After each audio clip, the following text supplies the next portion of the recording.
Bonjour à toutes et à tous et bienvenue pour cette nouvelle web émission. Et voilà se tourne aujourd'hui en direct chez ID2 à Levallois-Perret.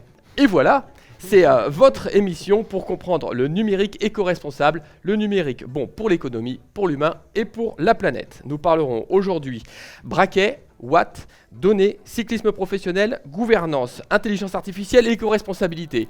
Un programme riche, suivez-nous et voilà, c'est parti.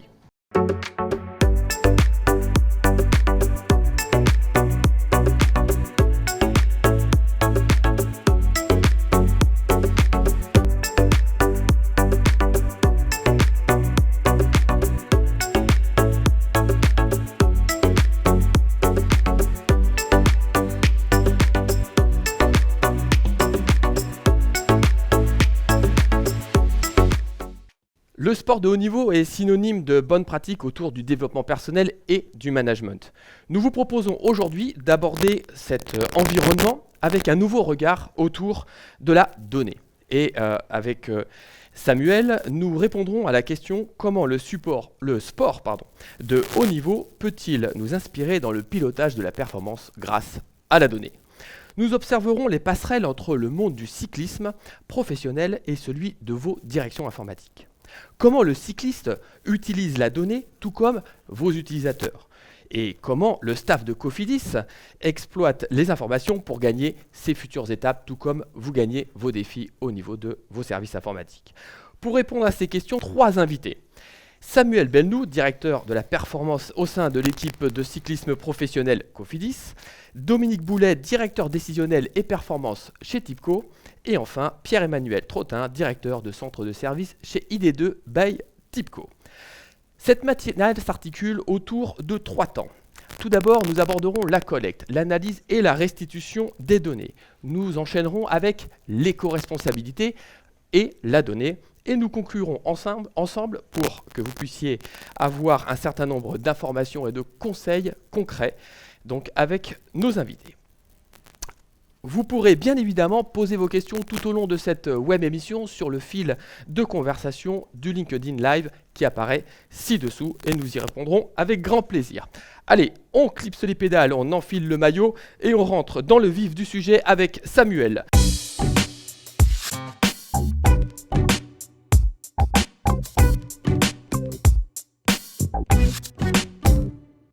Mais avant, on écoute son portrait avec notre invité.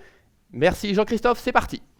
Alors Samuel, c'est à 3 dans l'Aube que vous voyez le jour pour le plus grand bonheur de vos parents, Rachel et Thierry, le 22 janvier 1980.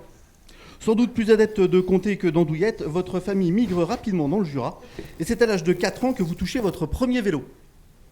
Bien que vous déclariez ne pas vous en souvenir, il ne faudra pas tarder pour que vous abandonniez les roulettes. Il faut dire qu'avec papa Thierry, passionné de vélo, et qui vous fait partager très tôt les étapes du Tour de France, vous étiez à bonne école. Il faudra attendre vos 12 ans et votre première communion pour que vous achetiez votre premier vélo de course, et c'est toujours avec Thierry que le virus de la petite règne vous gagne définitivement dans vos balades ou dans les camps VTT qu'il organise dans les magnifiques et profondes forêts jurassiennes. Le premier contact avec le monde pro se fera sur les bords de la route au passage des coureurs du Critérium de Château-Chinon. Et votre bicyclette vous emporte alors jusqu'à Dijon ou sur les bancs de la fac, évidemment de sport. Vous avez envie de vous investir dans le cyclisme pro. Athlète complet, en plus du vélo, vous pratiquez la course à pied et comme si ça ne suffisait pas, et comme vous savez nager, vous êtes aussi triathlète. Votre premier job, vous le trouvez à Dole, toujours dans le Jura, où durant 3 saisons, vous allez entraîner des jeunes, toutes disciplines confondues. En 2009, vous passez pro en duathlon, une discipline qui enchaîne course à pied et vélo, et là aussi, comme si ça ne suffisait pas, encore course à pied. En 2010, vous posez votre plaque de coach sportif et vos premiers adeptes ne sont autres que les jeunes VTTistes du club de Dole. Vous êtes ensuite, quelques années, entraîneur VTT auprès de l'UCI, l'Union Cycliste Internationale. Mais, car il faut toujours un mais dans une histoire, l'appel de la route se fera plus fort et vous devenez entraîneur du club des Tupes à côté de Montbéliard. Étrange, me direz-vous, pourquoi ce choix d'aller rejoindre cette néanmoins charmante commune de 3700 herbatons et herbatonnes ? Eh bien, pas si étonnant que ça, quand on sait que ce club est le premier pourvoyeur de cyclistes professionnels de France. Adam Yates, Thibaut Pinot, pour ne citer qu'eux, ont commencé par y user leur cuissard. Vous allez d'ailleurs y rencontrer un jeune talent qui va impacter votre plan de carrière, c'est Guillaume Martin. En 2016, vous entrez comme entraîneur au sein de l'équipe pro AG2R La Mondiale, période durant laquelle Romain Bardet signe 2 victoires d'étape et 2 podiums au Tour de France. Rien que ça. Durant cette période, vous préparez également un doctorat et vous mettez au point les programmes d'entraînement en altitude. Rien que ça. Durant cette période, vous continuez d'accompagner Guillaume Martin, alors chez l'équipe Poitiers-Gobert. Rien que ça. Vous allez d'ailleurs finir par l'y rejoindre avant de migrer ensemble vers l'équipe Cofidis où aujourd'hui, Samuel, vous êtes le manager de la performance avec votre staff d'entraîneurs, de préparateurs physiques, de nutritionnistes et bien sûr de data analystes. Samuel, quand on vous pose la question pour résumer votre métier en un seul mot, en vous laissant le choix entre cyclisme, performance, entraînement et data, vous avez choisi performance. Du coup, Samuel, j'ai une question. Vous n'en avez pas marre qu'on vous demande si ça roule pour vous ? Merci Jean-Christophe pour ce portrait. Alors, est-ce que c'est fidèle à ton portrait, Samuel? Oui, merci. Beau travail, beau résumé. Merci Samuel de nous rejoindre sur cette web émission. Et voilà, alors, plutôt performance que data? Ah oui, parce que pour résumer mon métier, la data c'est l'outil, mais le but de mon métier c'est la performance. D'accord, donc l'un service de l'autre. La data au service du cyclisme et de la performance dans le cyclisme. Bon, alors on est très curieux que tu nous entrouvres les portes du monde du cyclisme. Peux-tu nous éclairer un peu sur l'organisation d'une équipe professionnelle de cyclisme? Oui, bien sûr. Donc je vais vous expliquer un petit peu comment fonctionne l'équipe Cofidis. D'ailleurs, je devrais dire les équipes Cofidis parce que les Cofidis a 3 équipes. Une équipe féminine avec 12 athlètes, une équipe handisport avec 6 athlètes et 2 guides, et évidemment l'équipe World Tour masculine avec 30 cyclistes qui font partie donc, de l'équipe. Ça, c'est pour le versant l'effectif. Voilà. Cycliste. Et au global, ça fait combien de personnes là, on a parlé des athlètes. Est-ce qu'il y a tout un staff autour, j'imagine? Exactement. Donc, ça fait 50 cyclistes, plus ou moins. Ouais. Et derrière, il y a quasiment le double de staff. D'accord. Ils sont répartis. Donc, le manager général, c'est Cédric Vasseur, qui est connu par son parcours sportif. Donc, qui pilote les 3 équipes. Et en dessous, donc, je vais me concentrer sur l'équipe homme. On va avoir plusieurs corps de métier, donc les mécaniciens qui s'occupent des vélos, les assistants qui s'occupent de toute la préparation des bidons, des passages bidons pendant les courses et des massages de récupération. On va avoir tout le pôle médical, évidemment, parce que, comme vous pouvez le voir, il y a régulièrement des chutes, donc on a 5 médecins qui travaillent dans la structure. Au niveau de la direction, après, on va voir donc les directeurs sportifs. On a 7 directeurs sportifs. Et on a le pôle performance, pôle performance que je dirige, et dans lequel on va retrouver donc les entraîneurs, on va retrouver les nutritionnistes, on va retrouver des préparateurs physiques. Donc là, on n'est plus sur les appareils de musculation, hors vélo. Et puis, on fait appel aussi à quelques autres compétences pour le testing matériel, testing aéro. Et la dernière compétence qu'on vient d'internaliser dans le pôle performance, c'est un data analyst, un ingénieur de la donnée. Voilà. Alors justement, dans cet écosystème performance, tu fais quoi exactement? Alors moi, j'ai déjà un rôle terrain. Je continue à entraîner des athlètes. J'en ai 8 sous ma responsabilité, dont Guillaume, ça a été présenté. Et ensuite, je pilote mon équipe. Donc on a une dizaine de personnes sur les projets au sens large performance qu'on peut mettre en place.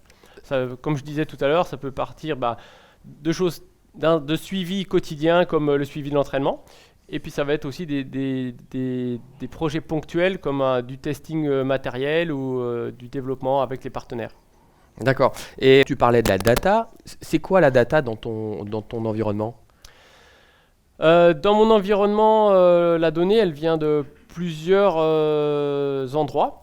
On peut la répartir en 2 sections, 2 parties. On va avoir tout un environnement de données qui nous proviennent de l'activité même du sportif. Aujourd'hui, sur leur vélo, ils ont leur petit compteur qui enregistre un tas de paramètres. Ouais, on va y revenir d'ailleurs Ouais. sur les différents paramètres. Voilà, on reviendra tout à l'heure sur les différents paramètres enregistrés. On en a une dizaine qu'on mesure toutes les secondes. Donc à l'entraînement, la base de données est assez riche. Il faut imaginer qu'un cycliste pro, c'est environ 20 heures de vélo par semaine toute l'année, quoi. Donc c'est autant de données qui sont captées. C'est autant de données. Donc ça fait une grosse base de rassure-nous, données. ils ont quand même des vacances, ils ont un peu de repos. Ils ont un peu de repos. Ah bon. Voilà. Mais ils ont aussi quelques grands tours qui les occupent un peu plus que d'habitude, donc ça fait une moyenne. Ah, d'accord. C'est combien de kilomètres d'ailleurs parcourus par an Un professionnel, je dirais, c'est autour de 30 000 km, plus ou moins 2-3 000 en fonction des profils. On a des extrêmes évidemment, mais la moyenne se trouve à ce niveau-là. D'accord. Et donc cette donnée, elle est principalement à destination des cyclistes quand tu les captes? Alors oui, cette donnée-là, elle va être vraiment sur le suivi des athlètes, c'est-à-dire ça va être plutôt dans la relation entraîneur-cycliste. Voilà, donc ça c'est plutôt cet univers-là. On va parler de l'entraînement tout simplement, mais ça va être aussi, on va aussi les épurer, les simplifier pour la direction sportive, pour qu'ils puissent prendre des choix en connaissance de cause des données terrain. Et puis, comme je disais tout à l'heure, on a un deuxième versant de données. C'est finalement comment se positionner stratégiquement par rapport à la concurrence, par rapport à nous, notre performance, parce qu'on l'évalue comme ça. Et là, on va observer les résultats, évidemment, les nôtres, ceux de la concurrence. Et puis, on a tout un système de ranking hebdomadaire publié. Sur Twitter, on trouve plusieurs sources, mais nous, on utilise la source officielle qui est l'UCI, qui publie tous les mardis un ranking hebdomadaire des performances des coureurs et des équipes. Et nous, à partir de là, on observe l'évolution des concurrents, la nôtre, et on se positionne pour... Donc c'est intéressant pour les pronostiqueurs. Voilà, nous, on pronostique pas beaucoup.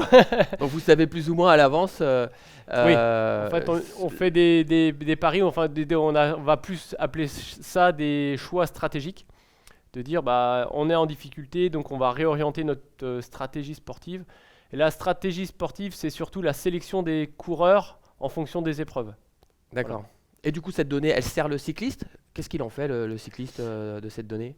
Alors, dans tout ce que je viens de balayer, il y a une partie qui lui sert beaucoup, évidemment. Tout ce qui est autour de l'entraînement, ça lui permet d'évaluer son niveau, de voir ses progrès. Ou suite à une chute, de voir où il en est quand il reprend. Voilà, ça quantifie les choses. Et tout l'autre versant qui est plus de l'ordre stratégique, là, on ne le fait pas forcément partager au coureur. Lui, il est concentré sur son métier qui est de pédaler et de gagner des courses. Et nous, grosso modo, si on schématise, c'est de savoir sur quelle course on va le mettre pour qu'il performe. Merci Samuel pour ce début, cette introduction. Je vous propose d'accueillir Dominique Boulet et Pierre-Emmanuel Trottin pour échanger autour de l'analyse. Merci à eux de nous rejoindre sur le plateau. Comme vous le savez, vous l'avez compris, ce qu'on va chercher à faire aujourd'hui, c'est bien évidemment de chercher les miroirs entre cet environnement si spécifique du professionnel du cyclisme avec les professionnels de l'informatique. Bienvenue à vous, merci d'avoir accepté notre invitation. J'ai envie de commencer par une question à destination de Dominique. Dominique, tu es donc chez Tipco. Chez Tipco, c'est quoi la donnée? Est-ce qu'il y a une organisation? Tu nous en dis un peu plus? Alors la donnée chez Tipco, oui, il y a une organisation qui a été mise en place. J'ai envie d'abord de dire que c'est des hommes et des femmes qui travaillent sur cette donnée. Et donc ça représente environ 50 personnes dans une communauté qui s'appelle Défi. Alors souvent on me pose la question, Défi, quoi Défi?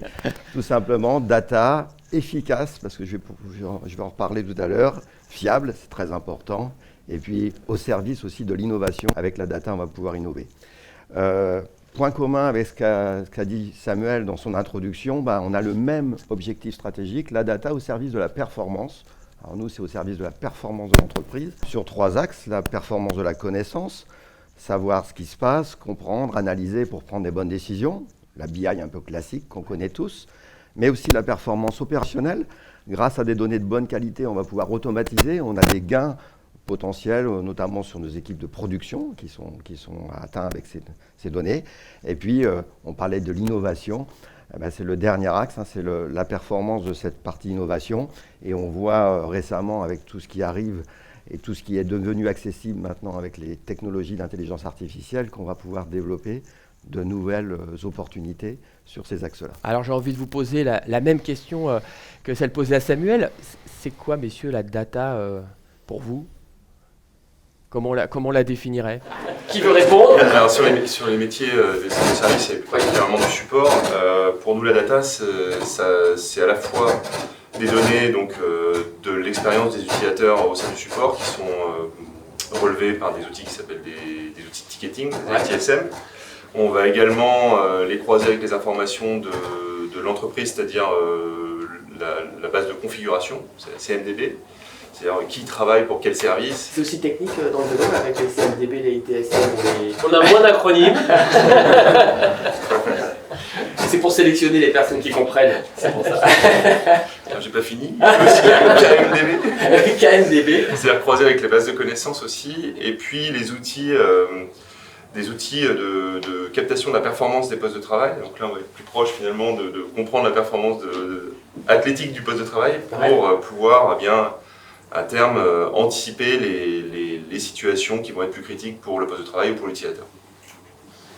Ok, merci. Alors, on parlait de la donnée, de sa définition, ça c'est plutôt clair. Est-ce qu'au niveau, donc, tu parlais de la collecte, au niveau du matériel, comment vous avez collecté la donnée au niveau du vélo? Est-ce qu'il y a des éléments qui sont exclusivement mécaniques ou est-ce qu'il y a d'autres éléments que tu collectes au niveau de la donnée? Alors nous, il faut imaginer déjà de manière globale, si je reviens sur la partie entraînement, on est un sport à distance, hein, on travaille en télétravail, Ouais. Donc les athlètes sont chez eux, ils vont enregistrer, donc comme je vous l'ai expliqué, un tas de paramètres, on va pouvoir les expliciter un petit peu, donc évidemment la distance, la durée, le dénivelé, la puissance, Les watts. les fameux watts, les fameux watts, la cadence de pédalage, le couple, donc ça c'est la force, et la fréquence cardiaque.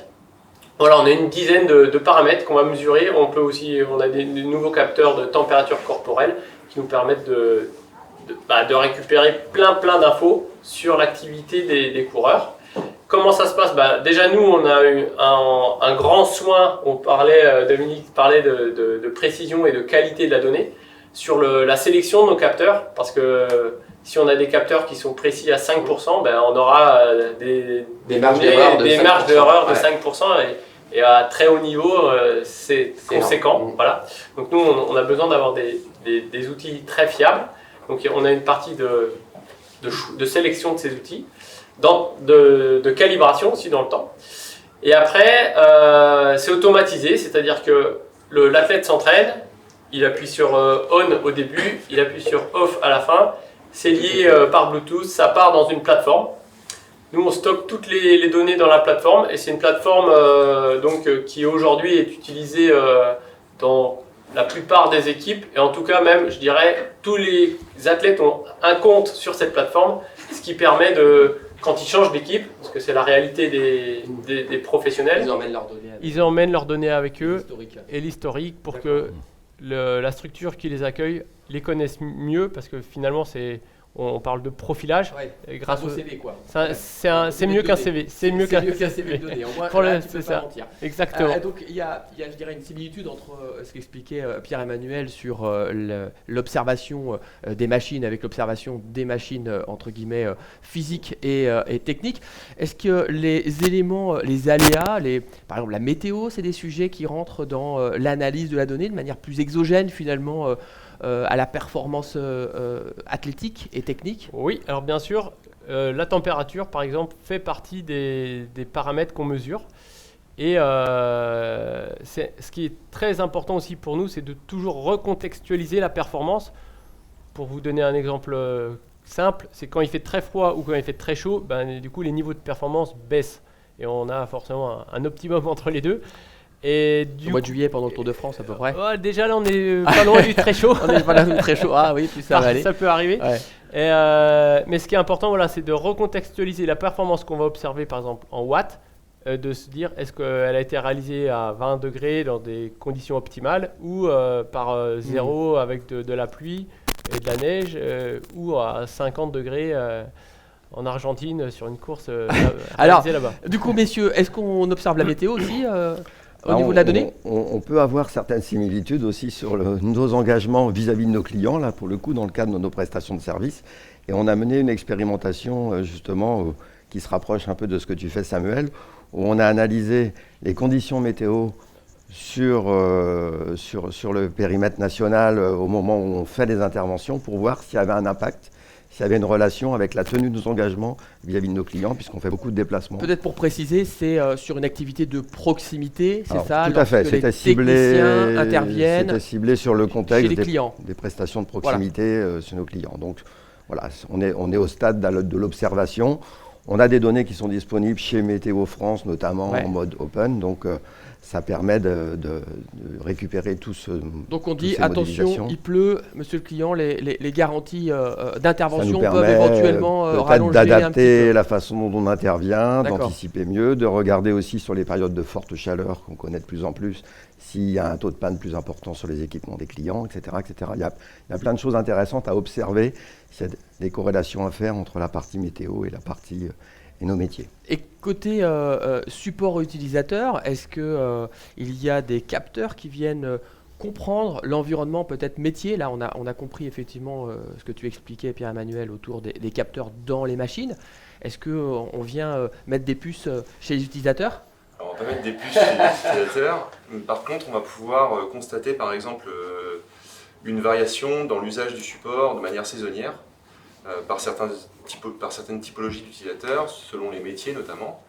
Et donc on va pouvoir constater par exemple une activité plus forte d'un service comptabilité à la fin d'un trimestre donné par exemple. Et ça va nous permettre aussi de pouvoir anticiper ou pouvoir mieux équiper ou mieux apporter l'information à ces utilisateurs connus pour les rendre plus autonomes potentiellement pendant les périodes de forte activité pour eux. Ou sinon anticiper ou vérifier l'état de leur machine au bon moment pour s'assurer qu'ils puissent passer plus tranquillement cette période. Donc on parle organisation? Oui, on parle organisation et on parle surtout support IT mais orienté métier. Orienté métier, super. Eh ben, je vous propose de poursuivre autour de l'organisation. L'organisation, Samuel, organisation autour de la donnée. Est-ce qu'il faut des organisations spécifiques? Est-ce qu'il faut des compétences spécifiques? Ou aujourd'hui la data est tellement simplifiée, ou les outils sont tellement simples que même moi, je serais capable de comprendre ce que sont les watts et les braquets. Ouais. Alors, il y a une partie forcément compréhensible par le plus grand nombre avec un petit peu de documentation. Et puis, il y a une partie plus complexe, c'est de traduire des données, par exemple, de watts, donc de performance, et de les transformer en physiologie. C'est-à-dire savoir comment l'organisme fonctionne pour aller vers ces performances. Donc là, cette partie-là est plus complexe, évidemment. Et que ça soit organisé, oui, il faut que ça soit organisé. Nous, on est structuré donc avec cette plateforme. Tu as quelqu'un chez toi qui est spécialisé sur la data, c'est ça? Exactement. Donc, nous, on est dans une démarche un peu empirique, c'est-à-dire que dans les 15 dernières années, si je résume, on a eu l'apparition de nouveaux capteurs de plus en plus connectés, qui fait partie de la vie quotidienne aussi de tout le monde aujourd'hui. Et en fait, on a une base de données qui grossit, et finalement, les compétences initiales et les moyens initiaux ne suffisent plus pour profiter pleinement de cette grosse base de données dans laquelle, comme disait Dominique, on peut mettre en corrélation plein de choses pour nous aiguiller et nous donner des tendances ou des informations très précises. Mais vu la masse de données à traiter, on n'avait pas la possibilité de le faire. Donc on est allé chercher une compétence nouvelle parce que les coachs, nous on est plutôt historiquement, on passe par la fac de sport, on est plutôt l'aspect physio, explication des phénomènes sous-jacents. Mais par contre sur le traitement de la donnée, on n'est pas formé à haut niveau. Et donc je suis allé chercher un ingénieur data qui donc depuis cette année remplit cette fonction dans l'équipe. On reviendra sur l'organisation justement de la donnée pour nos auditeurs pour comprendre aussi s'il y a des standards. Dominique, l'organisation, on parlait tout à l'heure de défis, défis donc, et entre autres au niveau de TIPCO. Il y a des points communs aussi avec ce qu'évoque Samuel. Dans défis, en fait, il y a deux pans. Il y a un pan en fait des équipes qui travaillent plutôt sur la partie disponibilité de la donnée, alimentation des entrepôts, qualité de la donnée avec des data ingénieurs, des data stewards. Et puis il y a une autre partie qui est la partie analyse, où il faut une expertise du sujet pour être bon sur l'analyse, comme tu le fais Samuel sur la partie performance. Faut comprendre, tu expliques qu'il faut comprendre les données physiologiques. Ben, c'est pareil, nous on a mis les data analystes, on a fait le choix de les mettre dans les métiers, que ce soit à la finance, que ce soit aux achats, que ce soit à la production. Donc on les a formés. On les a formés. Donc c'est là où on a un petit écart, puisque nous on a pris des gens du métier qu'on a formés aux méthodes de data analyst. Et dans les équipes support, on a aussi des développeurs avancés, eux, qui peuvent apporter un soutien à ces équipes-là. Ça prend combien de temps à transformer une personne du métier vers une appétence, ou une compétence plus précisément Ça peut être variable, mais c'est autour de 6 mois en fait. Et plus les gens en pratiquent, après cette fonction de data analyst, plus ils deviennent bons. Donc en fait, c'est quelque chose sur lequel on s'améliore en permanence quand on maîtrise ces données. Mais ce qui est important, c'est que il faut la compétence du métier pour faire des bonnes analyses de données. Alors je pense, Pierre-Emmanuel, tu vas pouvoir rebondir sur la compétence métier, l'organisation. Est-ce que toi tu constates dans l'activité support utilisateur une organisation spécifique pour le traitement de la donnée? Est-ce qu'il faut que dans la gouvernance par exemple ou dans les compétences, les key compétences des organisations, il faut un spécialiste de la donnée? Alors on a une organisation similaire, c'est-à-dire qu'aujourd'hui on s'appuie sur des personnes sachantes sur les métiers des centres de services pour pouvoir monter en compétence sur l'analyse de données. Nous, ça nous permet surtout une chose très importante dans nos métiers, c'est d'être extrêmement réactif. C'est-à-dire qu'on a des personnes qui vont être à la fois capables de comprendre les impacts, les variations de l'activité et tout de suite pouvoir capter les nouvelles informations, aller chercher soit l'information ou croiser les bonnes informations ensemble. Et cette expertise métier nous permet d'être beaucoup plus rapide sur notre capacité à réagir en cas de baisse de performance ou d'amélioration continue nécessaire à mettre en place. Merci messieurs. Par rapport à la compétence, ce que je vous propose, c'est qu'on puisse regarder ensemble un exemple et une illustration de Microsoft avec Microsoft Viva Insight, avec Olivier Thomas qui nous parle de cette solution qui vous permettra d'être autonome demain. Accrochez-vous, c'est intéressant. Avant de parler de ce que nous prépare Microsoft, je vais vous parler de ce qui existe déjà, parce qu'il y a déjà des choses. Pour les gens qui ont Office 365, vous avez dû recevoir plutôt des mails de la part d'une solution qui s'appelle Viva Insight. Ça fait partie d'un ensemble de solutions autour de Viva qui vient collecter la façon dont vous utilisez les données dont vous utilisez Office 365 finalement pour vous restituer vos usages en vous disant tiens, on peut peut-être faire différemment, en tout cas on vous restitue la façon dont le système le perçoit. Ça prend l'ensemble du fonctionnement autour des solutions Office 365, c'est-à-dire que ce soit Teams, que ce soit SharePoint, que ce soit évidemment Word, Excel, PowerPoint, Outlook, la messagerie et tous les autres produits de l'écosystème de Microsoft, donc une vingtaine de produits, et en même temps ça fonctionne quel que soit le device avec lequel on le regarde, que ce soit avec un smartphone, que ce soit avec son PC, avec un Mac. C'est vraiment l'usage qui compte en fait. Et du coup, il y a une vraie capacité d'analyse. Si je regarde un mail le soir à 22h depuis mon smartphone, ben, Viva va s'en rendre compte et va me dire tiens, en fait, t'as pas été capable de te déconnecter. Donc tu as travaillé, donc par exemple fais ce que tu veux de cette information-là, mais moi je te dis que tu l'as pas fait quoi. Par exemple dans mon exemple à moi, si je regarde dans le temps, il y a 2 ans, j'avais 1 ou 2 jours de déconnexion seulement par mois, c'était pas beaucoup, et j'en suis plutôt maintenant à 15-16 jours de déconnexion par mois. Donc ça m'a éclairé sur le fait que je me déconnectais pas de l'entreprise. Il y a un autre mail qu'on reçoit tous les mois qui pique un petit peu quand même parfois, en tout cas me concernant, il pique un peu parce qu'il analyse comment je suis dans les réunions. Donc effectivement, je fais des réunions plutôt avec Teams, il y a des sujets comme ça que je traite plutôt bien, puis il me dit en même temps aussi, il dit bah ouais, quand même, il y a quand même 50% des réunions dans lesquelles tu fais autre chose. Donc il s'est rendu compte que pendant les réunions, ben moi j'écrivais des mails ou je répondais à quelqu'un d'autre, donc j'étais pas concentré sur la réunion. Donc quand je vois ça, moi ça m'interroge en me disant ben est-ce que finalement j'ai bien fait d'être dans cette réunion puisque finalement je pensais à autre chose en même temps. Est-ce que je suis pas dans trop de réunions, voilà. Donc c'est ces questions-là qui m'éclairent moi sur ma façon de travailler. Donc c'est vraiment, pour moi ça m'aide beaucoup. Parce que c'est mes premiers signaux faibles que je m'autorise à moi-même qui me disent hop, on se calme, on redescend, on va baisser un peu de charge, quoi. C'est perçu comme intrusif. Les gens qui veulent pas qu'on contrôle leur travail. Pourtant, c'est ce qu'ils font déjà quand ils fournissent des informations à plein d'autres réseaux sociaux. Mais il n'y a pas de jugement là-dedans. En tout cas, ils considèrent que c'est un système intrusif, alors que c'est un système qui n'est destiné qu'à eux. À aucun moment, cette information remonte à un manager ou à quoi que ce soit. Non, c'est destiné vraiment qu'à l'utilisateur lui-même pour qu'il s'informe lui-même de sa façon dont il travaille. Donc moi, je considère que c'est pas intrusif, mais c'est éclairant plutôt qu'intrusif. Mais pour que ce soit éclairant, faut mesurer. Allez, on est de retour sur notre web émission sur le plateau en public à Levallois-Perret. Samuel, est-ce que la donnée, tout comme Viva Insight, permet finalement l'autonomie ou développer l'autonomie à ton cycliste, à tes équipes?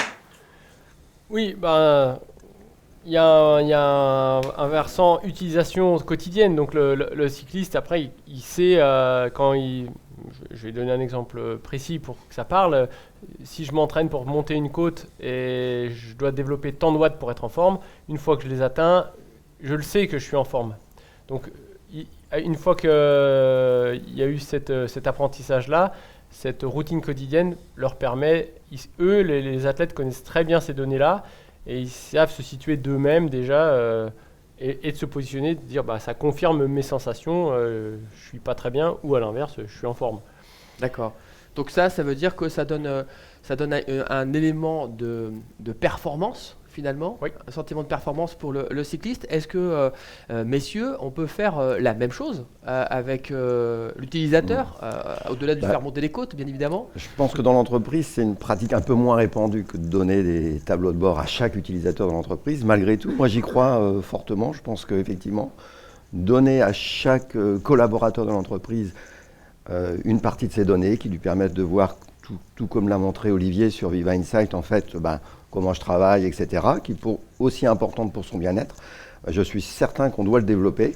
On a commencé, nous, chez TIBCO, à le faire sur l'axe social, avec un rapport personnel pour que le collaborateur sache exactement où il en est dans son parcours professionnel chez TIBCO, ses évolutions, ses formations, son accidentologie, etc. Donc, on est déjà dans la réflexion de donner cette information à l'utilisateur par la data. Et d'avoir de l'autonomie par la data. Et Pierre-Emmanuel, comment les utilisateurs dans les entreprises réagissent-ils? Sont-ils matures, comme l'exprimaient Dominique et Samuel? Alors, ils sont matures plus ou moins, c'est-à-dire que selon les affinités avec la technique, avec leur poste de travail, avec leur SI, on va avoir plus ou moins de capacité à être autonome sur les bons comportements d'utilisateurs à avoir.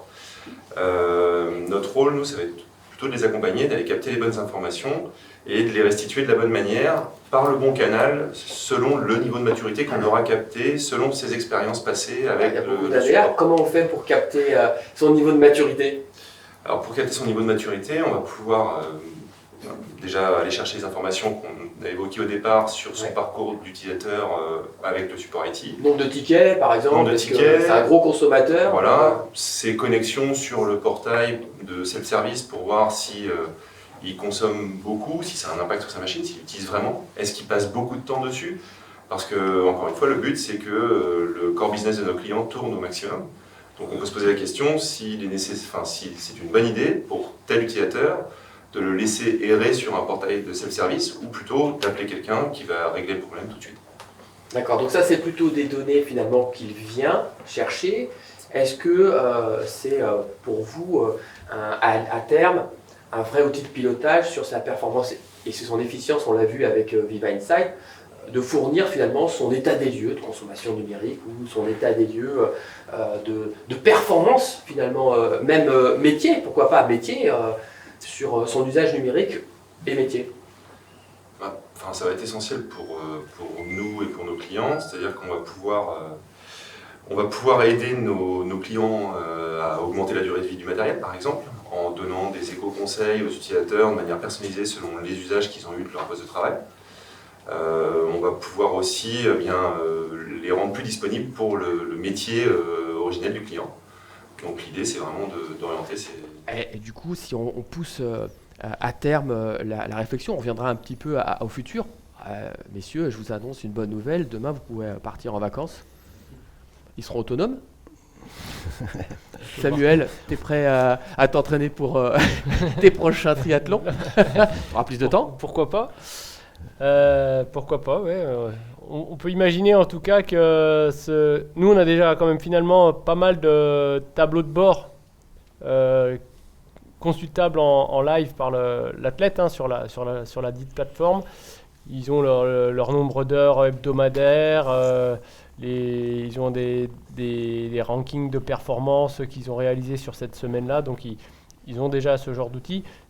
Mais pour le moment, je n'arrive pas à beaucoup m'entraîner parce qu'ils ont quand même besoin d'éclairage et puis aussi il y a toute une stratégie de compréhension déjà, d'accompagnement évidemment, et puis aussi il y a une stratégie de dire dans le timing, parce que arriver en forme c'est une chose, garder la forme et la garder au bon moment c'en est une autre. Ouais. Et donc il y a tout ce timing là en fonction de leur programme de course qu'il va falloir gérer et des aléas qu'ils peuvent rencontrer en course, une chute, une petite sinusite suite à un Liège-Bastogne-Liège sous la pluie. Donc on gère ces aléas-là, on avait prévu de faire quelque chose, mais on va ajuster en fonction de la fatigue. D'accord, donc ça veut dire qu'encore aujourd'hui, cette donnée, c'est un input pour finalement formaliser les plans d'entraînement par rapport aux objectifs, c'est ça? Ou est-ce que ça se fait automatiquement aujourd'hui, ces plans d'entraînement? Non, il n'y a rien d'automatisé. On peut peut-être imaginer dans un futur proche une trame proposée par l'intelligence artificielle. Mais de toute manière, le rôle du coach et de l'entraîneur, c'est la même chose chez nous en tout cas, ça va être de prendre les aléas, les spécificités de la réalité qui vont s'opérer. Et dans le vélo, en plus, on en a beaucoup, parce que c'est un sport d'extérieur, donc quand on part à une course, on ne sait pas si on va prendre la pluie, le soleil ou une température modérée. Donc ça, c'est par rapport aux conditions météo, et aussi par rapport au déroulé de la course, parce qu'on peut très bien se dire c'est une course très difficile, mais finalement tous les adversaires s'observent et que pendant la moitié de la course, il ne se passe rien. Il ne se passe pas grand-chose. Tout le monde est au chaud dans le peloton. En termes d'engagement physique, ils vont avoir un engagement moindre que ce qu'on avait imaginé. Donc on peut compenser derrière par une charge de travail plus importante, une durée de récupération plus courte. C'est à nous de réajuster, et on est sur la haute performance, elle passe par ces micro-ajustements quotidiens ou quasi quotidiens. Merci pour cet éclairage. Alors on ne peut pas parler de données sans parler d'éthique, bien entendu. Alors éthique sur les pratiques, on l'a vu tout à l'heure, sur les usages numériques, et puis sur la partie du cycliste. Sur le cycliste, au niveau de l'éthique, sur cette donnée, avant de parler de l'entreprise, comment ça se passe? Comment ça se passe? Ouais. On va pouvoir diviser déjà les données en deux parties. Parce qu'on capte une partie des données qui sont de l'ordre médical. Donc là, on est secret médical. Donc ça, on stocke toutes ces données-là sur des clouds sécurisés auxquels seul le médecin a accès. Et puis après, on a toute une partie plus open. Donc les données appartiennent à l'athlète, ces données d'entraînement, et il les partage avec l'équipe.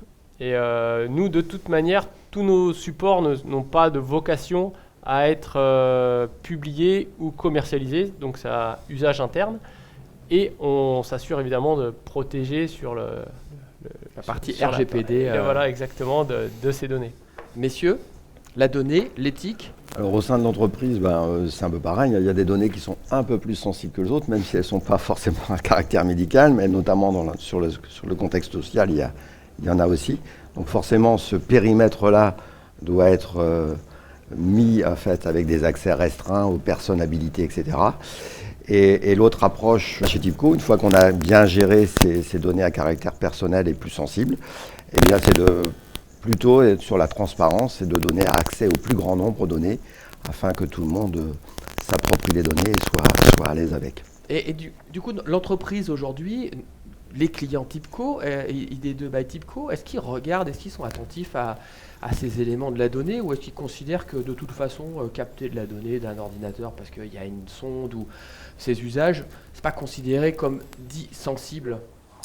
Alors si c'est un sujet sensible pour eux, on a du coup un lien contractuel avec nos clients qui nous oblige soit à protéger leurs données dans notre environnement, ou sinon bien à travailler avec une donnée qui est uniquement hébergée chez eux et sécurisée par leur soin.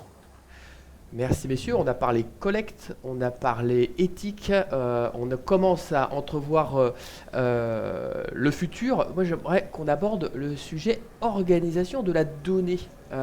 Comment aujourd'hui cette donnée est-elle organisée pour être performante? Est-ce elle existe des standards, tout comme il y a des standards dans le management de projet par exemple? Est-ce qu'il existe des standards dans le cyclisme, ou est-ce que tu es tributaire finalement des outils qui sont mis à ta disposition? Alors, oui et non. D'un côté, en fait, c'est oui ou c'est non. Oui ou c'est non. Alors, d'accord. Alors, je vais répondre plus précisément. Non, aujourd'hui, on est confronté à un afflux de données de plus en plus important. Il y a plein d'idées de startups qui développent des capteurs embarqués, le taux de glucose dans le sang, la lactatémie en live, etc. Donc ça, je ne sais pas si ça vous parle, mais voilà, ce genre de pastilles, qu'on se avec pique dans le bras, voilà, c'est ça. Voilà, donc ça c'est le contexte actuel, et avec des outils qui sont plus ou moins fiables. D'accord. Donc on vient sur cette notion de fiabilité. Exactement. De la donnée. Et donc on a aussi une volonté d'efficacité dans nos décisions, parce que quand on est inondé de données, quel coefficient de pondération on donne à l'une, à l'autre? Est-ce qu'on prend toutes les données? Est-ce qu'on, par défaut, parce qu'on ne sait pas lesquelles choisir? Et nous, on essaye de rester sur des standards, on va dire par exemple en termes athlétiques, la fréquence cardiaque, les watts, les sensations de l'athlète, parce qu'on est quand même sur un système humain. D'accord, donc c'est un système, comment? C'est des étoiles, c'est des smileys super en forme, c'est un peu comme TripAdvisor. C'est des échelles, tout simplement, de 1 à 10. Mes sensations propres, mon ressenti de fatigue, mon degré de nervosité, est-ce que je suis bien dans mes baskets, ou en ce moment j'en commence à en avoir ras-le-bol d'enchaîner les courses et les déplacements, et j'aimerais bien rester un petit peu à la maison. Donc voilà, ils ont plusieurs échelles à renseigner. Et on couple ça avec les données plus physio, terrain, réponse mécanique et réponse physio de la fréquence cardiaque. On va dire que c'est notre frameset autour duquel nous, on va prendre nos décisions. Même si, c'est pour ça que je disais oui et non, même si on va, dans certaines circonstances, aller chercher d'autres éléments pour se dire, si j'ai un doute, je vais aller affiner mon expertise sur d'autres données. Un doute sur la performance? Un doute sur les conclusions qu'on pourrait en tirer. D'accord. Donc on reste toujours avec finalement une intervention humaine et du staff. Messieurs, l'organisation dans les entreprises, est-ce qu'on a des standards? Est-ce que vous conseillez des standards?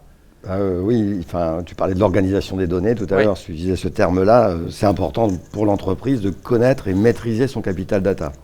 Donc nous, chez TIBCO, on a engagé déjà depuis plusieurs années une démarche autour du data catalogue, qui nous permet en fait de référencer notre capital data, de quoi est-il constitué, d'où viennent les données, comment c'est-elle alimenté, d'évaluer aussi la qualité de ces données.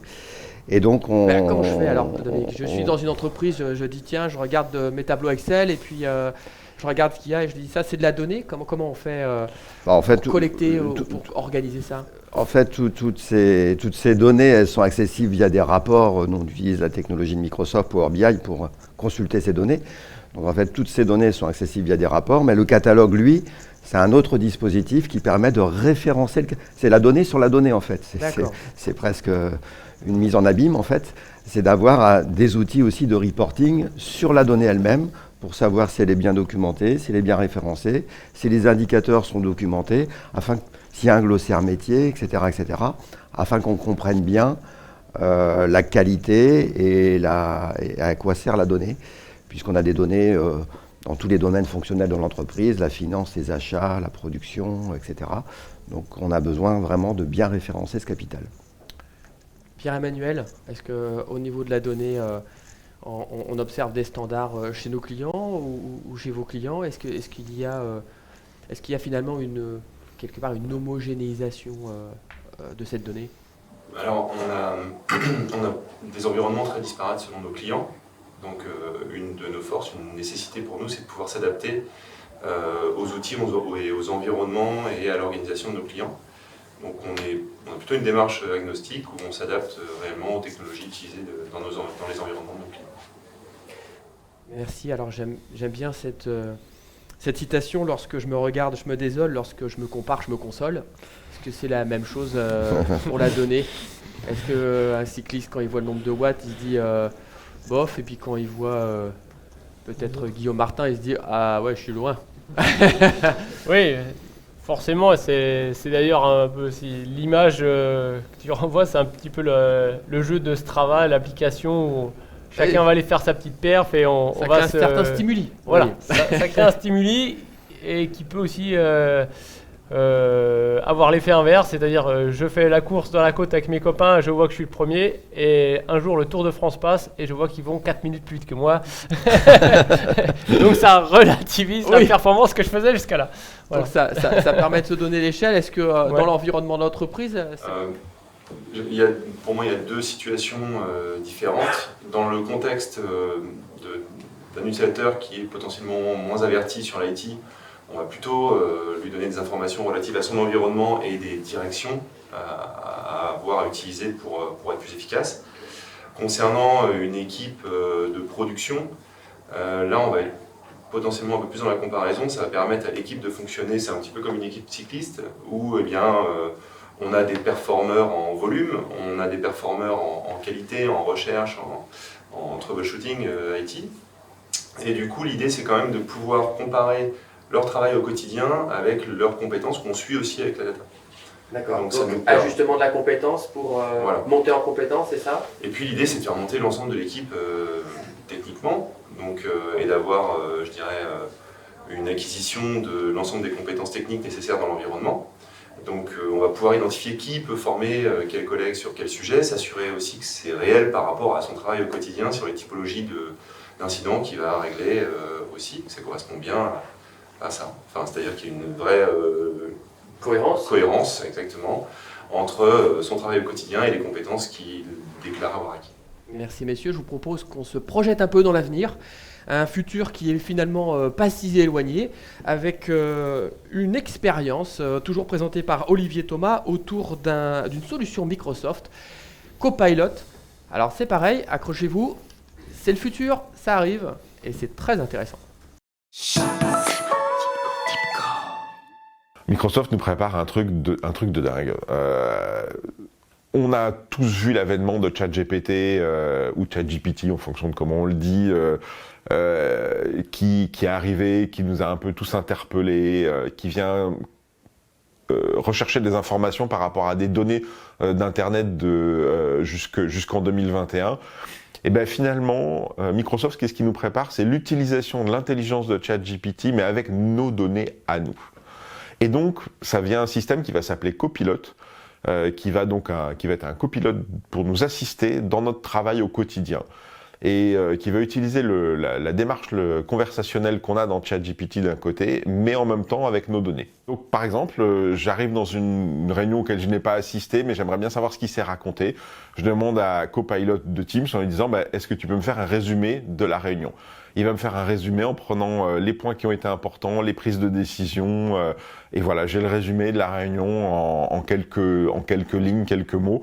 Et puis comme avec ChatGPT, je peux demander de détailler, je peux demander de simplifier, donc c'est en 3 points, enfin voilà, on peut demander ce qu'on veut à Copilot de ce point de vue-là. Et on peut aller plus loin aussi, on peut demander à Copilot dans Word, du coup, de lui dire, tiens, j'aimerais bien que tu me fasses par exemple, une offre commerciale sur tel et tel sujet. Je l'ai déjà faite pour tel et tel client, mais il faudrait reprendre pour tel autre client, et puis il faudrait aller chercher les bonnes informations sur Internet, et il fait l'offre commerciale. Alors, il fait l'offre commerciale, il fait la trame de l'offre commerciale, il fait le fond de l'offre commerciale, il a pratiquement tout rédigé. Maintenant, c'est à nous de reprendre notre intelligence qui nous est propre pour aller relire le document, dire c'est bien ce qu'on voulait raconter, pourquoi pas de le réajuster avec Copilot ou à la main directement.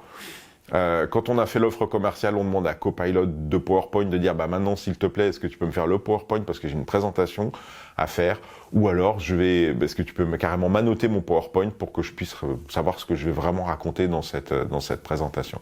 Donc c'est un outil qui est vraiment révolutionnaire, qui va complètement changer notre façon dont on aborde la bureautique. Alors, première chose que l'on fait, c'est qu'on pose les bonnes questions à l'outil, parce que si on pose pas les bonnes questions, on n'aura pas les bonnes réponses. Et puis après, on lit, on analyse. C'est-à-dire que ce qu'on ne fait plus, ou ce qu'on fait moins, c'est produire tout le document. Et ce qu'on fait plus, c'est analyser, c'est contrôler, c'est s'assurer que c'est bien ça qu'on veut raconter. Et on le sait tous, hein, c'est toujours plus facile de critiquer, on va dire comme ça, un document qui est déjà écrit que de partir d'une feuille blanche pour écrire un document. Donc on est là pour gagner du temps en fait. Donc, c'est ça. Allez, on est de retour sur le plateau de notre web émission et voilà. Alors messieurs, on s'est un peu projeté côté intelligence artificielle, Samuel. Ça va être quoi ton métier? Comment tu vois ton métier demain avec ces évolutions par rapport à ce qu'on entendait avec Olivier? Je pense qu'on va monter en compétence sur la donnée et l'utilisation de cet outil. Parce qu'aujourd'hui, et comme je l'ai dit tout à l'heure, on l'accumule, mais on ne l'exploite pas à sa juste valeur. Et nous, on a déjà mis un petit pied cette année donc avec l'embauche d'un ingénieur data dans notre pôle performance. Et qu'est-ce que ça donne concrètement? Par exemple, il va aller interroger la base de données en compétition individuellement par athlète. On va prendre des paramètres que sont la distance de l'étape ou de la course plus le dénivelé. Et ça va nous donner, par une petite opération mathématique, un algorithme voilà, bien caché. Voilà. Sa dépense mécanique, donc c'est ce qu'il va devoir fournir comme dépense mécanique dans la journée. Et ça, on le donne à nos nutritionnistes qui vont pouvoir en amont savoir, parce que pour dépenses mécaniques, il faut aussi dépenses physiques, alimenter, donc adapter les stratégies nutritionnelles des cyclistes en amont, pendant et après la course. D'accord. Et donc, est-ce que même au niveau de la stratégie, alors c'est peut-être un peu plus côté directeur sportif, hein, on l'a vu tout à l'heure, est-ce qu'il peut utiliser en temps réel, par exemple, c'est adapter cette stratégie en course avec éventuellement des intelligences artificielles? Alors ça, c'est un peu plus difficile d'imaginer d'utiliser l'intelligence artificielle en live parce que du coup, ou alors va falloir travailler sur des scénarios et on ne sait jamais quand ils commencent parce que ça, c'est humain, ça va être c'est l'aléa de la course. Mais par contre, on peut imaginer que ça va nous aiguiller, nous donner de la profondeur de données justement. D'agilité, parce qu'on va aller beaucoup plus vite dans le traitement et ça va on va être plus réactif par rapport à notre base de données aujourd'hui on est un petit peu encore comme un dinosaure, on n'avance pas très vite mais on accélère. Ah ouais, faut changer de braquet alors. Faut changer de braquet. Est-ce que ça veut dire, pour revenir sur les pronostics, est-ce que demain tu imagines que dans ton métier tu puisses dire je sais que Guillaume Martin va gagner cette étape-là en 2024? Alors, le vélo est un sport à scénario, comme comme je viens de le dire. Donc, c'est pas facile d'avoir avec certitude ce genre de pronostic. Mais sur les aptitudes physiques, en fonction de la concurrence, je pense qu'à terme, on devrait avoir, et ça existe plus ou moins déjà, des scénarios qui nous disent, on a un système de ranking là qui existe déjà, où ils disent, vainqueur d'étape à 5 étoiles, on a tel coureur à 4 étoiles en fonction de leur probabilité de victoire, et ça existe déjà. Bon, messieurs, dans le monde de l'entreprise, l'IA a été catapultée avec, comme on le sait, ChatGPT. Est-ce qu'on a trouvé des usages d'ailleurs de ChatGPT chez Tipco? Je vois que tu me regardes, Johan. Oui, effectivement, on a commencé à faire quelques expérimentations intéressantes, notamment dans le cadre de l'analyse de la donnée, utiliser ChatGPT pour nous aider à analyser la donnée, et de la donnée non structurée, de la donnée texte qui nous sont retournées par des clients, et de pouvoir détecter automatiquement dans ces données des émotions par exemple, puisque c'était le périmètre de notre expérience. Et le résultat est assez bluffant en qualité de résultat, puisque quand on fait un contrôle par échantillonnage, il faut toujours contrôler ce que fait les IA quand même. Hein. Et ça donne plutôt quelque chose, on n'a pas trouvé de vrais défauts. La facilité de mise en œuvre, et ça c'est la vraie révolution, puisque ces technologies existent déjà depuis plusieurs années, le machine learning, voire le deep learning, mais accessible comme ça, quasiment à la portée de tous, c'est ça la grosse nouveauté. Et puis le troisième point, c'est le coût, puisqu'il y a quand même des coûts derrière, mais les coûts de ces outils, aujourd'hui en tout cas, sont tout à fait accessibles et nous permettent d'imaginer des nouvelles solutions efficaces, faciles à mettre en œuvre et peu coûteuses en exploitation. Reste à trouver maintenant, je vous ai donné un exemple de cas d'usage, mais tous les cas d'usage, on va pouvoir utiliser ces nouvelles technologies d'intelligence artificielle. Ouais. Et Pierre-Emmanuel, dans le support utilisateur, est-ce que ça va changer le quotidien? Est-ce que demain, aurais-je encore besoin d'ailleurs d'un support utilisateur? Alors la mauvaise nouvelle, c'est que oui. On a besoin toujours de support utilisateur. Plutôt une bonne nouvelle. On sera toujours là pour t'aider. En fait, aujourd'hui, on a déjà un outil qui nous permet d'anticiper un petit peu comme le ranking, le nombre d'étoiles sur la probabilité pour un cycliste de gagner une course. Aujourd'hui, on peut ranker les postes de travail et savoir quelle machine risque de tomber en panne sous quelle échéance. Donc du prédictif, Du prédictif. Voilà. En termes de fiabilité aujourd'hui, c'est fiable ce prédictif? Oui, c'est fiable. En fait, ouais. on accumule un certain nombre de cas d'usage qu'on va pouvoir détecter de manière automatisée. Et du coup, on va savoir prédire que telle information sur tel poste de travail couplée à telle autre et telle autre information risque d'entraîner une panne de tel type. D'accord, donc là on parle matériel. Est-ce qu'on peut, on peut avoir du prédictif sur l'humain? Est-ce qu'on peut se dire, c'est Didier qui est comptable, il a tant de temps d'ancienneté, on sait que globalement, lui, il va faire à peu près 5 tickets parce qu'il vient d'arriver, et que est-ce que ça c'est du prédictif qui se... Alors, Didier, on peut tout Alors à Didier ou Pascal En fait, on travaille actuellement sur ce genre de captation d'informations, c'est-à-dire se poser la question sur des sujets qui sont non techniques, donc des informations qui ne sont pas vraiment binaires, mais l'idée c'est plutôt de capter donc en effet le niveau de maturité de l'utilisateur, mais aussi de comprendre la capillarité qu'il peut y avoir entre utilisateurs. C'est-à-dire qu'aujourd'hui, on l'a compris sur les incidents techniques, c'est plutôt simple. Sur les demandes, j'ai besoin de tel logiciel, j'ai besoin de tel matériel, et bien là on va se rendre compte qu'il y a une forme de capillarité entre les utilisateurs ou au sein d'un même service, et qui va entraîner finalement une consommation de demandes X, Y, Z, de tel logiciel, telle souris ergonomique. Et voilà. Et donc là on va pouvoir proposer en amont, lorsque la personne se connecte vers son support, on l'a déjà mis en place? ce type de demande. Est-ce qu'on l'a déjà mis en Aujourd'hui place? on travaille sur cette notion d'anticipation des demandes. D'accord. Est-ce qu'on On a l'a pu pas encore mis en place. observer peut-être par rapport à des pratiques, des baisses de volume ou de l'augmentation de satisfaction, messieurs? Est-ce que ces outils-là permettent d'améliorer ces indicateurs? Alors sur la partie volume, oui. Ouais. On arrive à déjà, sans outillage nouveau,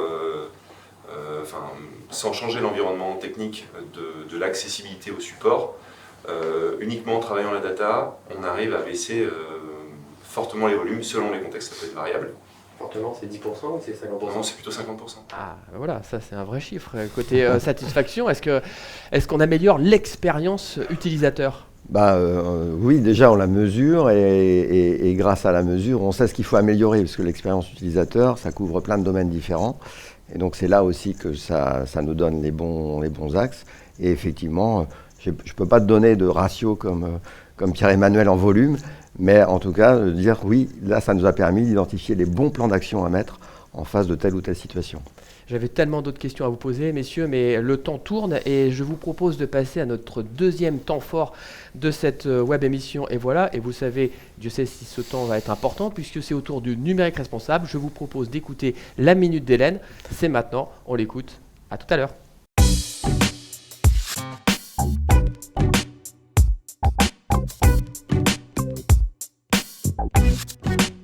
Bonjour, j'ai le temps d'un vol stationnaire de Colibri pour vous parler de data et de performance éco-responsable.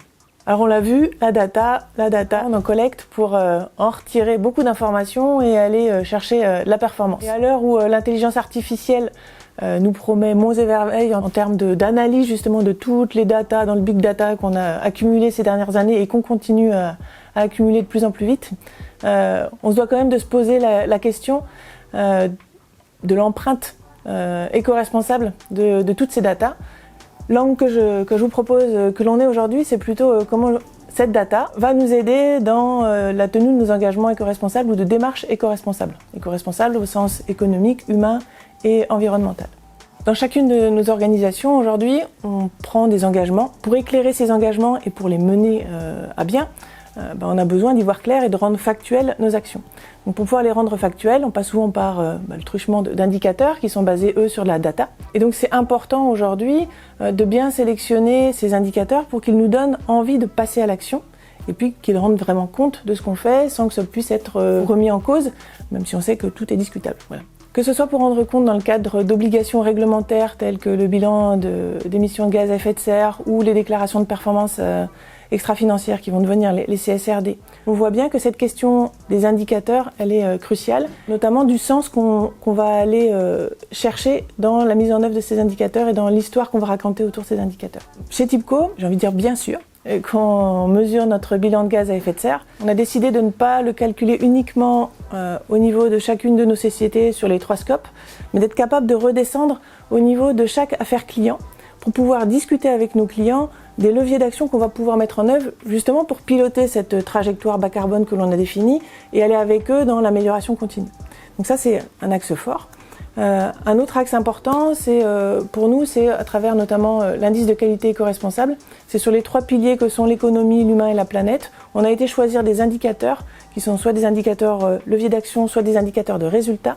Là encore, pour pouvoir travailler avec nos clients sur la mise en œuvre de plans d'action qui nous permettent en toute transparence de nous améliorer. Mais tout ça, c'est de la data qu'on cumule, qu'on analyse, etc. Donc bien sûr que en termes de performance éco-responsable, au-delà du fait de passer à l'action et d'avoir les moyens de passer à l'action, il faut toujours qu'on se pose la question, la rétroaction de qu'est-ce qui a de l'usage, qu'est-ce qui a de l'intérêt, et donc quelle data on va aller collecter sans en accumuler des tonnes ou sans garder des tonnes d'historique pour rester en ligne avec l'enjeu éco-responsable de maîtriser le cycle de vie de la data.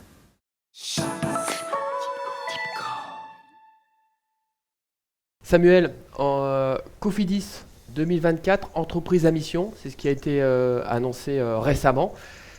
Quel impact pour toi dans l'environnement du cyclisme professionnel ? Je pense que c'est un fait sociétal, donc toutes les entreprises avec un peu de conscience se tournent sur cette question. On a d'ailleurs adhéré, on a une charte environnement proposée par l'UCI, donc ça c'est sur le bon vouloir des équipes d'y adhérer ou pas. Donc nous on a déjà fait cette démarche-là cette année. Et on est dans une démarche initiale, donc on s'y met. C'est le début. C'est le début. Donc ça va passer. Si on reprend un peu le déroulé, on va mesurer déjà pour se regarder dans la glace où on en est. Donc on va être plus dans mesurer notre impact carbone. On va pour bien sélectionner des indicateurs. C'est quoi, Samuel, une équipe comme Cofidis, ça représente combien de véhicules et un Tour de France, c'est combien de véhicules qui se déplacent en permanence pour que ça nous donne un peu des idées de... Un ordre d'idée, voilà. Alors, une équipe Cofidis qui se déplace, donc c'est entre 6 et 8 coureurs pour l'équipe sportive. Et les véhicules, donc on a un bus, un poids lourd où il y a tous les vélos de rangée. Et on a grosso modo 4 à 5 véhicules légers autour. Donc on est sur déjà 5-6 véhicules. Voilà. 6-7 véhicules, pardon. 6-7 véhicules. Voilà. Et un Tour de France, un Tour de France, on est plutôt à 10 véhicules pour l'équipe. D'accord. Et donc multiplié par 22. Ça fait un sacré bouchon dans l'Alpe d'Huez. Alors, tous les véhicules ne sont pas dans la caravane à se suivre. Ils gravitent autour, ils ne sont pas tous dans la bulle course, ce qu'on appelle la bulle course. Mais évidemment, c'est beaucoup de véhicules. Donc on réfléchit aux sources d'énergie pour, pour se tourner vers les énergies les moins polluantes, Ouais. avec des contraintes qui sont les nôtres, de longs déplacements. Donc Ouais. On n'a pas encore trouvé de poids lourd électrique. par exemple, on n'a pas Ça va encore les venir. poids lourds électriques. Mais ça, c'est plus une démarche au niveau de l'UCI de regrouper les épreuves en termes géographiques. Parce que nous, là, on est dépendant d'eux. Parce que si on court à la semaine 1 au Portugal, la semaine 2 en Norvège et la semaine 3 en Italie, ça fait beaucoup de déplacements. Ouais. Si c'est pour retourner au Portugal la semaine 4. Donc là, je pense qu'il va y avoir, dans l'avenir, là, des remaniements de calendrier qui vont s'opérer et qui vont prendre en partie donc, ces considérations. Et nous, ça va être aussi une volonté aussi de limiter les déplacements des véhicules. Et par exemple, on le fait déjà, hein, pour des raisons économiques aussi, que les véhicules qui ont fait le tour d'Espagne ne vont pas remonter à Lille pour repartir en Italie, ils iront directement en Italie. D'accord, donc Voilà. on les laisse sur place ou On les laisse sur place, ils peuvent attendre dans des endroits sécurisés, ou alors ils vont déjà...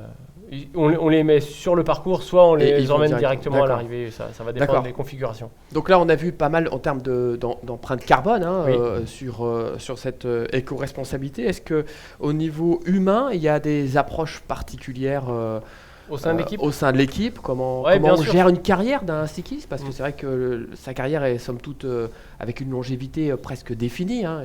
On Oui. est dans le débat des retraites, eux, ils sont très tôt en leur Ouais. retraite. Hein, ouais. Et ils ne sont pas allés manifester. Ils ne sont pas allés manifester. Non, oui, les athlètes, on a des sensibilités. Je pense que c'est générationnel. Les jeunes, là, ils sont entre 20 et 30 ans, hein, 35 ans, on va dire. Ils sont plus. On a vraiment des individus qui sont déjà sensibilisés, qui vont préférer prendre le train plutôt que l'avion, qui font attention à ce qu'ils font, parce que un coureur dans l'équipe Cofidis, c'est entre 60 et 85 jours de course. Donc c'est autant de déplacements au travers l'Europe principalement. D'accord. Alors on bascule dans l'entreprise. Dans l'entreprise de la donnée, est-ce que on parle de la pollution des fermes qui hébergent tous ces serveurs? Est-ce qu'il vaut mieux on aille regarder un peu ces fermes-là, ou comment ça se passe au niveau Alors, l'éco-responsabilité de la donnée? Dans ce que tu évoques, il y a la sobriété numérique et effectivement, il faut se poser aussi des vraies questions sur combien de temps on doit stocker ces données, les garder, etc. Mais j'avais aussi envie d'évoquer aussi, pour compléter le discours d'Hélène qu'on a passé tout à l'heure, le fait qu'on a beaucoup parlé du bilan carbone, de travailler aussi sur cet axe humain, sur lequel chez nous, TIBCO, on a fait vraiment beaucoup de mesures et d'analyses puisque dans notre objectif, c'est bien vivre le numérique sur l'axe humain aussi.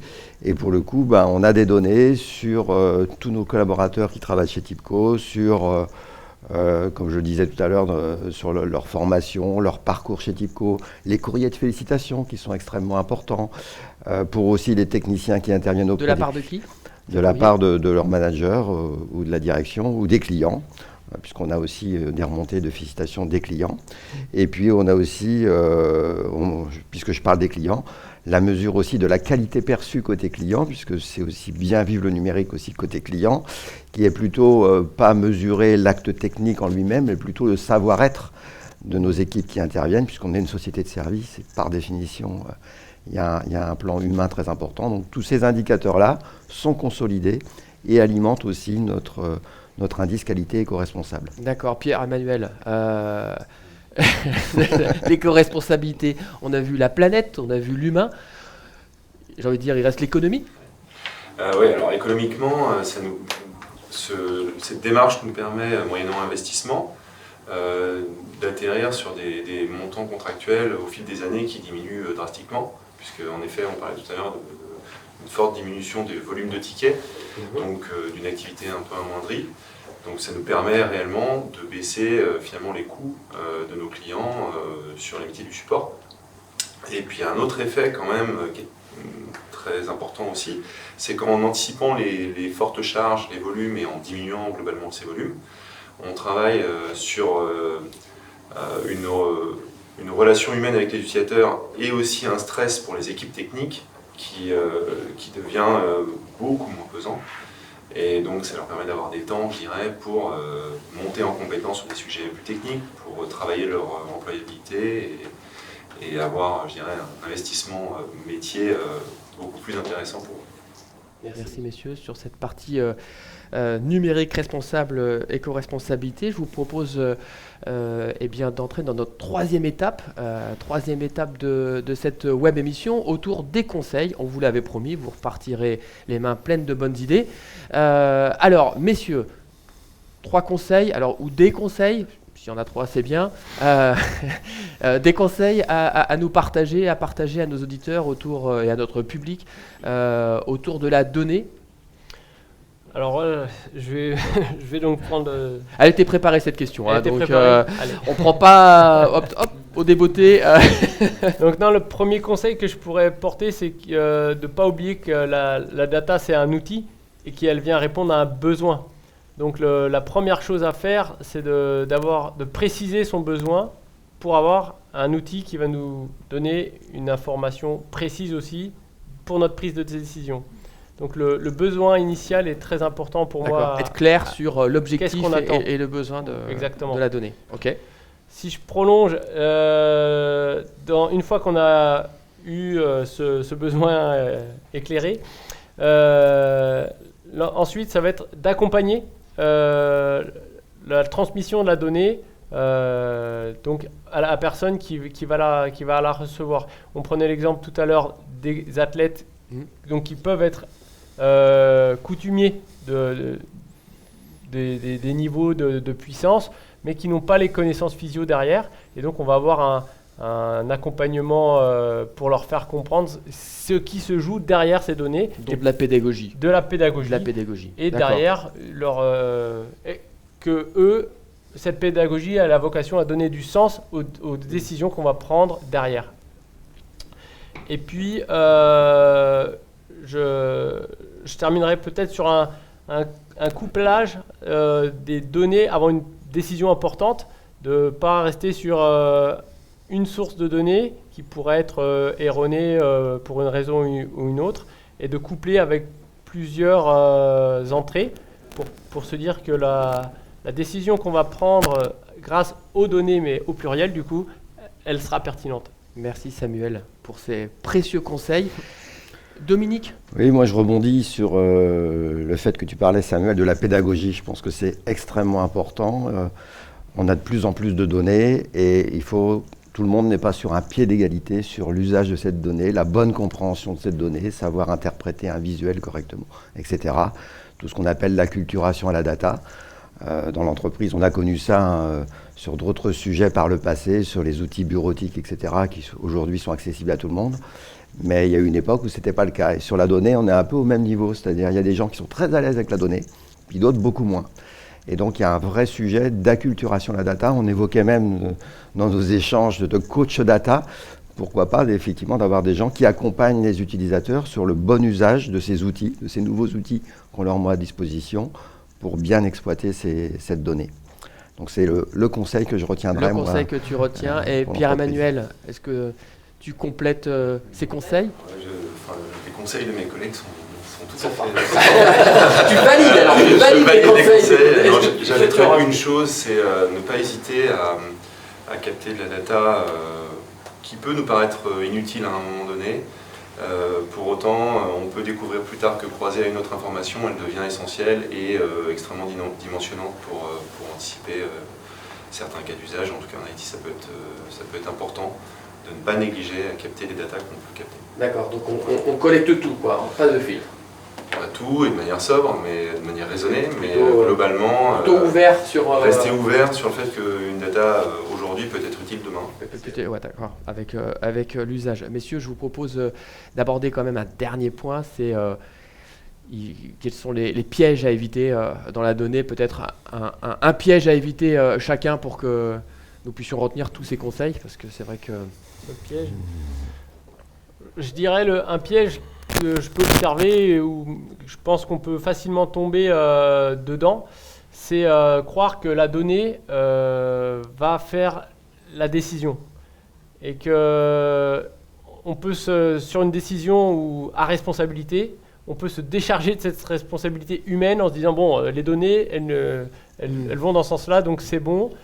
Alors que pour moi, on a vraiment une responsabilité dans la décision et qu'il ne faut pas croire que la donnée, elle va être la réponse à tout. Voilà. Ok, donc outil. Ça reste, Dans ça peut être un outil très précieux, très précis, mais ça reste un outil. D'accord. Pierre-Emmanuel, le piège à éviter. Alors pour moi, le piège à éviter, ce serait la datobésité, c'est-à-dire attention à ne pas fournir trop d'informations à des utilisateurs, des techniciens. Vraiment bien prendre en compte le fait que trop d'informations peut entraîner une perte d'efficacité. Donc il faut vraiment rester sobre dans la mise à disposition de cette information. D'accord. Et merci Pierre-Emmanuel. Dominique, pour Moi je, conclure sur ces pièges. moi, je dirais pour conclure, garder la main sur ces données. La donnée, c'est vraiment quelque chose d'important. On en a fait chez TIPCO un actif stratégique, même au sens comptable du terme, donc, pour dire que c'est important. Et donc, il faut garder la main sur ces données, faire attention aux outils qu'on utilise. On parle beaucoup de l'explosion des nouveaux outils d'IA. Malgré tout, il faut garder un œil vigilant là-dessus et garantir sa souveraineté numérique par rapport à ça. Merci messieurs. Je vous propose désormais de passer à notre séquence Tu préfères, je l'adore. Je laisse Jean-Christophe vous poser les questions. À vous la voix. Messieurs, c'est parti. L'idée, vous l'aurez compris, c'est de répondre le plus vite possible aux deux choix qui vont vous être proposés. On commence avec Pierre-Emmanuel. T'es prêt? Peut-être. Tu la préfères brut ou structuré? Brut. Vite, vite. Brut. Ok. On passe à Dominique. Dominique, les données, tu préfères les collecter ou les analyser? Les analyser. Très bien. Attention, Samuel, approche-toi. Tu préfères le Tour de France ou le Giro? Ah, Tour de France. Il n'y a pas une vraie surprise non plus. Hein. D'accord. Pierre-Emmanuel, en termes de volume, tu préfères avoir des gigabits ou des terabits de données? Des terabits. Dominique, Power BI ou PowerPoint? Les deux. Power BI. Samuel, encore un piège. L'apéro ou le vélo? C'est un piège. C'est dur. L'apéro sur le vélo. L'apéro sur le vélo. Pierre-Emmanuel, tarot ou poker? Tarot. Dominique, côté musique, West Coast ou Texas? Texas. Et Samuel, côté saucisse, Toulouse ou Morteau? Morteau. Merci messieurs. Merci Jean-Christophe, merci beaucoup pour ce moment.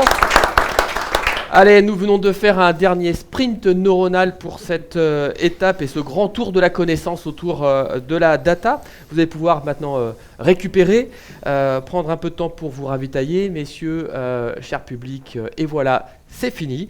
Nous espérons que ce moment d'échange vous a permis de découvrir à la fois l'univers si spécifique du cyclisme professionnel et des projections de la donnée dans l'environnement de l'entreprise. Je tiens à remercier tout particulièrement notre invité, Samuel. Merci beaucoup de t'avoir parmi nous. Merci d'avoir joué le jeu. C'est un exercice que tu découvrais. Eh bien, tu l'as réussi avec brio. Un grand merci pour ta présence et ta participation. Merci également à Dominique et Pierre-Emmanuel pour votre contribution autour de la donnée. Ça nous a largement éclairé. Et je tiens à remercier également à toute l'équipe qui a contribué à la réussite de cet événement. Je ne vais pas citer toute l'équipe, mais au moins je vais oser m'aventurer sur Nora, Véronique, Léo, Stéphane, Charlotte et Manon pour toute la communication, l'organisation et la logistique. Et bien évidemment, je remercie l'équipe technique, toujours au rendez-vous. Merci Alice, merci Jean-Christophe. Je vous souhaite une excellente journée. Merci de nous suivre sur les réseaux sociaux. Et voilà, c'est fini. À bientôt. Ciao.